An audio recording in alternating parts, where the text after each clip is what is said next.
अब देखिए emotional intelligence इन 5 चीजों के इर्द गिर्द रिवॉल्व करती है। Number 1 is self awareness, number 2 is motivation, number 3 is empathy, number 4 social skill and self regulation. इनमें सबसे इंपॉर्टेंट चीज है सेल्फ अवेयरनेस। व्हाई? बिकॉज इमाम गजाली रहिमहुल्लाह हमारे बहुत बड़े स्कॉलर गुजरे, उन्होंने कहा था कि if you know about yourself you will not be harm by what others say about you. ये इतना जबरदस्त स्किल है अपने आप को जानने का कि मैं कौन हूं, मेरी स्ट्रेंथ्स क्या है, मेरी वीकनेसेस क्या है, मेरी पर्सनैलिटी क्या है, व्हाट एम आई। और कुरान ने यही तो आपको बताया ना कि आप हैं कौन। आप अल्लाह के बंदे हैं, आप अल्लाह की इबादत करते हैं, आपका रब अल्लाह है। ये कुरान ने बहुत बड़ा एहसान किया। जब आप जान लेंगे आप कौन है तो आपके लिए नंबर 1 डिसीजन मेकिंग आसान हो जाएगी, number 2 you will be able to bear criticism. क्यों? क्योंकि आपके बारे में जब कोई बात करेगा कोई, तो आपको पता होगा कि ये बात सही नहीं, ये बात मेरी है ही नहीं, क्योंकि मैं ऐसा हूं ही। अगर अच्छी बात है, अच्छा क्रिटिसिज्म है, आप ले लेंगे, अगर वो अनजस्ट क्रिटिसिज्म है आप नहीं लेंगे। So that's a great benefit of knowing yourself. Number 2, your decision making will improve, your self esteem will improve. Why? Because you know कि मैं जो डिसीजन ले रहा हूं, I know why am I taking this decision, I know what I have been through. तो लोगों की बात सुन के आप डिसीजन नहीं लेंगे, बल्कि आप अपनी बात सुनकर डिसीजन लेंगे, क्योंकि आपको पता है, you know what you been through, not the people. आप जितनों से मशवरा करेंगे अलग तरह का मशवरा मिलेगा, और एट द एंड क्या होगा कि you can take a wrong decision. तो ये चीज है। अब सेल्फ अवेयरनेस कैसे क्रिएट करनी? सबसे पहले आपको पता होना चाहिए आपकी पर्सनैलिटी है क्या। Personality is what? Is a set of repeated pattern that you show over a long period of time. That's personality. कहते हैं ना ये गुस्से वाला है, गुस्से वाले से मुराद है कि इसका पैटर्न गुस्से वाला है, इसकी पर्सनैलिटी गुस्से वाली है। आपने कभी अपनी पर्सनैलिटी का टेस्ट किया है? The 16 personality test, have you ever done it? जिसने नहीं किया वो गूगल पे जाकर सर्च करे 16 पर्सनैलिटी टेस्ट, ताकि आपको कुछ पता तो लगे ना, मेरी स्ट्रेंथ्स क्या है, मेरी वीकनेसेस क्या है, मेरी पर्सनैलिटी क्या है। नंबर 2, अल्लाह सुब्हानहू व तआला ने इंसान के बारे में जो बताया है, तो 3 नफ्स अल्लाह सुब्हानहू व तआला ने जिक्र किया। नंबर 1 नफ्सुल लव्वामा, नंबर 2 नफ्सुल अम्मारा, नंबर 3 नफ्सुल मुतमइन्ना। इन 3 नफ्स से इंसान की पर्सनैलिटी बनती है। अब यू नीड टू नो कि विच नफ्स you should feed and which नफ्स यू शुड कंट्रोल। जो नफ्सुल लव्वामा है उसका जिक्र है सूरह क़यामा में, ला उक़सिमु बियौमिल क़ियामा वला उक़सिमु बिन्नफ्सिल लव्वामा। ये वो नफ्स है जो सेल्फ रिप्रोचिंग है, और अल्लाह ने इसकी कसम खाई है कि मैं कसम खाता हूं सेल्फ रिप्रोचिंग नफ्स की। क्या मतलब है? वो नफ्स जो मलामत करता है। अगर आप उस नफ्स को मार देंगे तो फिर वो हदीस अप्लाई होगी कि जब तुम शर्म ना करो तो कुछ भी करो।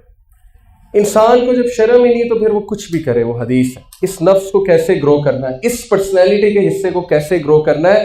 By reading such things, bye sitting in such gatherings which keep on reminding you. और जुम्मा किस लिए है? जुम्मा इसीलिए, जुम्मे का एक दिन किस लिए रखा है दीन ने? ताकि बिलीवर्स जमा हो जुम्मे वाले दिन, जुम्मे का खुतबा सुने, they can analyse themselves, they can be self reproached. But हम जुम्मे का खुतबा भी मिस करते हैं, हम गैदरिंग्स भी मिस कर रहे हैं, स्पिरिचुअलिटी को हमने बिल्कुल निकाला हुआ है अपनी रूटीन से। आपको मैं बताऊं कि सक्सेसफुल लोग की रूटीन में 3 चीजें होती हैं। जितने भी सक्सेसफुल लोग गुजरे हैं, स्पिरिचुअलिटी में हो या किसी और में हो, 3 चीजें उनकी रूटीन में मस्ट है, must. Number 1 knowledge, they increase their knowledge on a daily basis. जिस दिन वो नॉलेज इंक्रीज ना करे, चाहे वो एक भी हदीस हो, चाहे वो एक भी आया हो, चाहे वो कोई एक भी अच्छी बात हो, चाहे वो कोई एक भी साइंटिफिक फैक्ट हो, उन्हें चैन नहीं आता। नंबर 2 स्पिरिचुअलिटी, जब तक वो स्पिरिचुअल ग्रोथ अपनी ना करे उन्हें चैन नहीं आता, और नमाज आपकी स्पिरिचुअल ग्रोथ है 5 times a day. Number 3 health, exercise. अगर वो हेल्थ ना करें, एक्सरसाइज ना करें, they don't call it a day.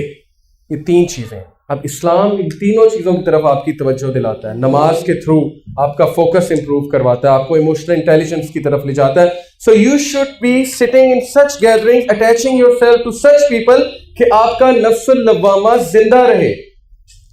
अगर आप बुरी गैदरिंग में बैठेंगे, बुरा लिटरेचर पढ़ेंगे, बुरी मूवीज देखेंगे, it will die. When it will die, then 1 part of your personality dies. Imagine 33% personality गई।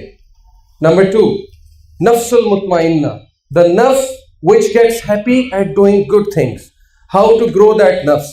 By doing good things, by going out of the way, by forgiving people, by chasing higher values and goals in life. खुश करें लोगों को, उनका दिन बनाएं, उनको encourage करें, उनको तकलीफ मत पहुंचाएं, बल्कि आउट ऑफ द वे जाके उनकी हेल्प करें, उनके लिए ईज क्रिएट करें। अल्लाह will create ease for you, और इससे वो नफ्स ग्रो होगा आपका। लेकिन अगर इसके उलट करेंगे, वो नफ्स भी मर जाएगा। 66% पर्सनैलिटी गॉन, एंड में बचा 33% नफ्सुल अम्मारा, सबसे स्ट्रॉन्ग नफ्स जो हावी होने वाला है, which is a wild horse. इमाम गजाली उसे कहते थे वाइल्ड हॉर्स है, कंट्रोल नहीं होगा। नफ्सुल अम्मारा का जिक्र किया हजरत यूसुफ ने कि बेशक ये जो नफ्सुल अम्मारा है ये ईवल की तरफ इंक्लाइन करता है, and they know it. Who know it? Hollywood, Bollywood. Subliminal psychology कभी आप पढ़ें, बहुत इंटरेस्टिंग है। हिडन मैसेजेस होते हैं मूवीज में, सब्लिमिनल मैसेजेस होते हैं जो आपका unconscious part of mind pick करता है, कॉन्शियस पिक नहीं करता है, अनकॉन्शियस।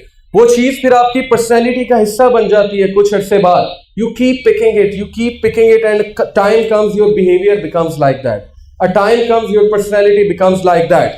आपने कभी नोट किया है कि बड़े खूबसूरत hero type, body builder type villains वो क्यों रखते हैं मूवीज में? ये एक ट्रेंड चेंज किया उन्होंने। बॉलीवुड में किसी दौर में अमरीश पुरी टाइप विलन होते थे, अब देखें, अब वो जॉन अब्राहम को विलन बना रहे हैं, ऋतिक रोशन को विलन बना रहे हैं। What are they trying to tell us? कि विलन भी कूल है। ये पिक कर रहा है आपका सब्लिमिनल माइंड। और ये नफ्सल हमारा इतनी खतरनाक चीज है कि अगर पूरी मूवी अच्छी हो और उसमें 2 सीन्स बुरे हो तो ये 2 सीन्स को पिक करें। वो बुरी चीज पिक हो जाएगी, अच्छी चीज निकल जाएगी आफ्टर 1 डे 2 डे, लेकिन वो बैठ जाएगी जाके। ये आपका टेस्ट है, ये आपका ट्रायल है, अल्लाह ने आपके साथ नफ्सल हमारा रखा है। And when it will grow, it will become 100% of your personality, because बाकी 2 नफ्स खत्म हो गए। आपने इसको मारना है, इसको कंट्रोल करना है, और बाकी 2 को आपने ग्रो करना है। और इस्लाम उन 2 नफ्स को ग्रो कराता है। That's how you will become emotional intelligent.